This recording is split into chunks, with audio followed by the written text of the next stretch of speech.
బతుకు మాది కాదు ఆ నినాదం గని అవగాహన లేకున్నది కొంత సమాజం రాజ్యాంగం ప్రతిఫలాలు పొందుతూ జనం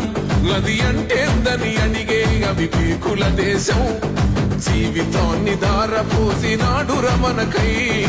అవమానాలను భవించి నిలిచెర బలమై భావితరాల బతుకులు మార్చుట కొరకై అనసబడిన వాళ్ళ కొరకు పుట్టెర వెలుగై నువ్వు చదువుతున్న ఈ చదువు ఆయన రాత నువ్వు చేసుకునే ఈ నౌకరి ఆయన రాతే నువ్వు పొందే ఏ పదవైనా ఆయన భిక్షే జై భీమ్ జై భీమ్ జనకుండె నినాదం అందరం ఒకటై గెలవాలి సమాజం జై భీమ్ ఒక యుద్ధ నినాదం అందరి కోసం